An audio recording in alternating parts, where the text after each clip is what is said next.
Madame, vous entrez dans la classe comme on entre en scène. Silence en cascade, regard en haleine. Vos lunettes posées au bord du nez. Un livre à la main, prêt à nous bousculer.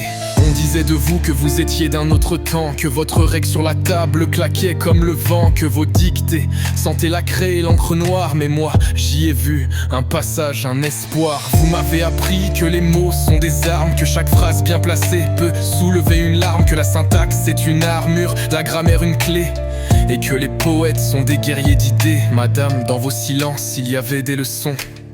Dans vos regards, des invitations à lire plus loin que la simple page, à comprendre que les mots nous donnent d'un visage.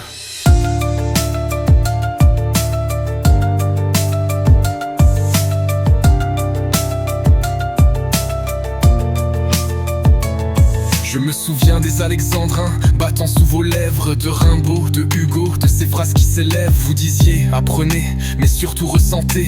Les mots sont des cœurs, il faut les écouter. Et parfois votre voix grondait comme l'orage quand on oubliait qu'une phrase est un voyage. Pas d'à peu près, pas de raccourci. Si vous écrivez, faites-le avec vie. Et puis un jour, sans bruit, j'ai compris à mon tour que vos leçons vivaient bien au-delà des cours. Un mot bien placé, un conseil murmuré, et dans d'autres regards l'écho de vos idées. Aujourd'hui je trace mon chemin d'encre, chaque ligne, chaque rime un peu de votre empreinte. Et chaque fois que j'écris quelque part dans le vent, j'entends votre voix qui corrige doucement.